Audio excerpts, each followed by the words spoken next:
Assalamualaikum and hi to our beloved lecturer, Miss Halina binti Hassan. My name is Muhammad Akir bin Razwan. My friend's name, Muhammad Kashful Koyum bin Rashdan Naim, Muhammad Hafiz Mirza bin Kamarul Zaman, Akmal Haris bin Aznoi Shahrin, Muhammad Zilal bin Zulkifli. And today, our group want to share with Madam our slide, which non-contact AC voltage detector. Next slide is for component checklist for non-AC voltage detector.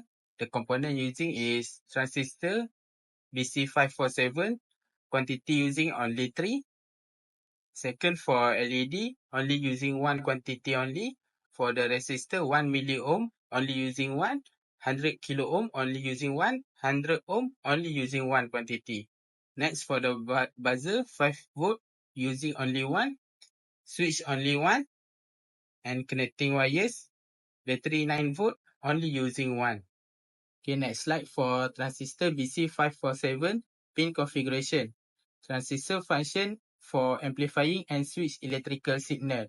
Next slide for LED light. An LED means light emitting diode.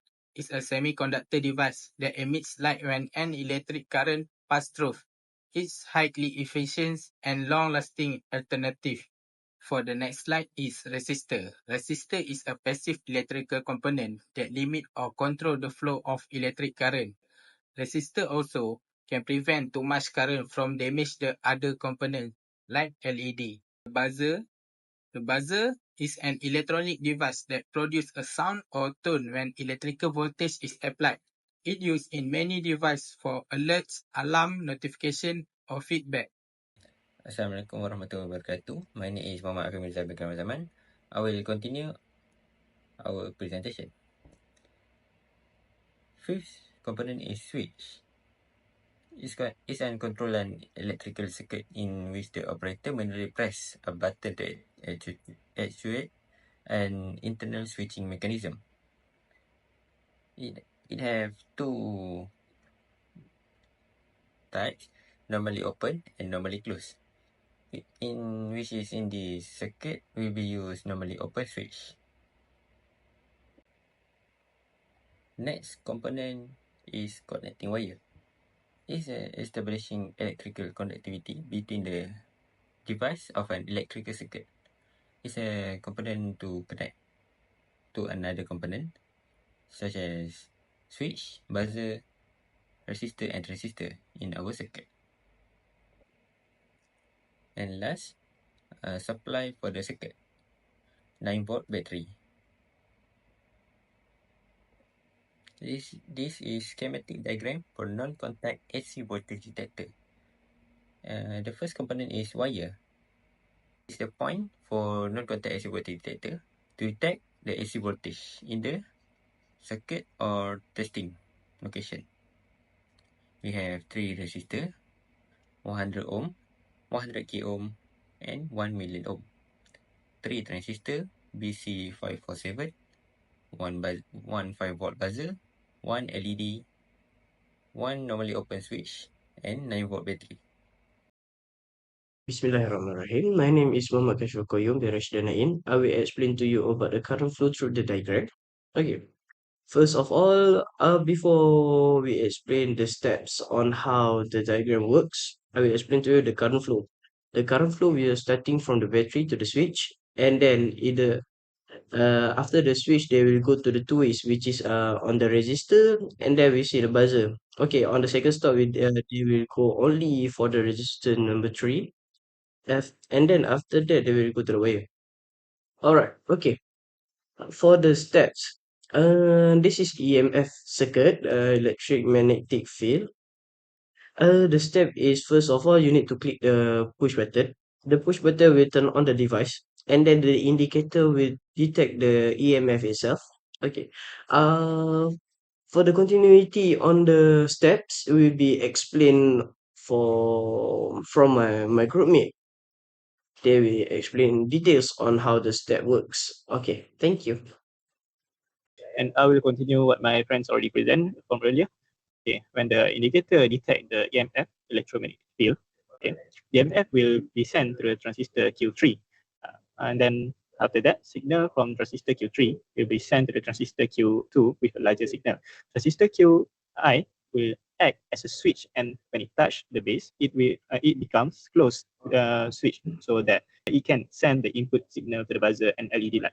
Okay, from the slide 15, which is the input and output. This slide, which is simplify the concept of what it goes in and what comes out. Okay, from the input, the circuit in the context with a live wire, but not directly detect the EMF from this wire. Okay.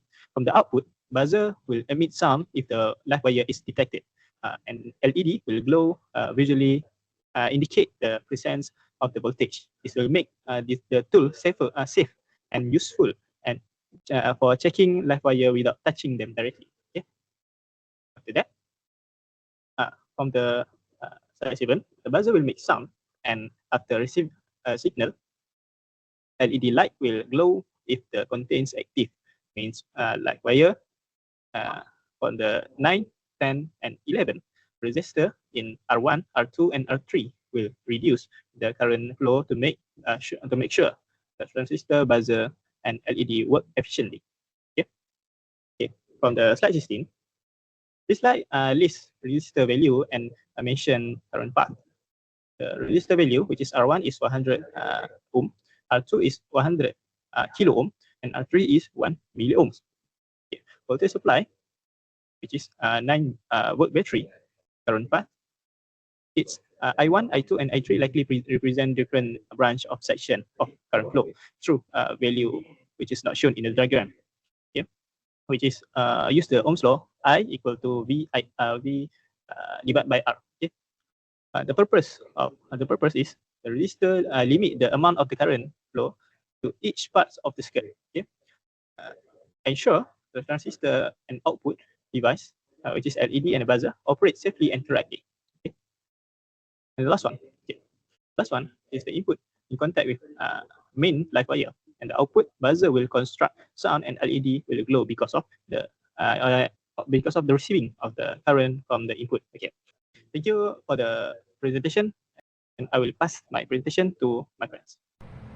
Okay, thank you, Zilang. And now I will present to you the calculation for this circuit that we have here. So for resistors, the total resistors, we can see here the circuit, all the R1, R2, and R3 are in parallel.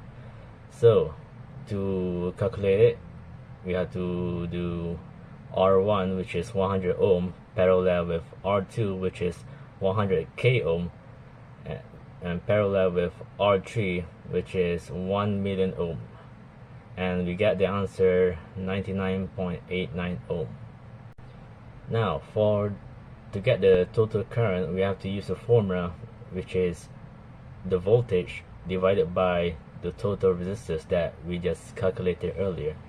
So the voltage that we have inside our circuit is 9 volt, and the total resistor that we have calculated earlier is 99.89, and so we get the answer of the total current, which is 90.1 milliampere. So to get either I1, I2, or I3, we have to use the formula, which is the total of resistors divided by the resistors that, for example, I1, so we have to use R1, and after that we have to times it with the total of current. So for I1, we get the answer 90 ampere, and I2, we get the answer 0.09 ampere, and I3, we get the answer 9 milliampere. So to verify if the I1, I2, I3 that we have calculated earlier are correct, is by adding them all up. So if they have the same answer as the total as the current total that we have done earlier than the calculation of I1, I2, I3, then it's correct. And we see here I1, which is 90 ampere, plus I2, which is 0.09 ampere, plus I3, which is 9 milliampere, and we got the answer 90.1 ampere. And as we look at it, same amount as the total ampere as we did earlier. So to calculate the power, we have to use the formula P, either P1 or P2 or P3, equals to the total voltage square. The total voltage that we have is 9, and so 9 divided by the resistors of the type of P that we want to calculate. For example, P1, we have to use R1. So as we get P1 equals to the voltage, which is 9 square divided by 100, which is the R1 in our circuit, and we have the answer 0.81 watts. For P2, using the same formula, we get the answer 810 microwatt.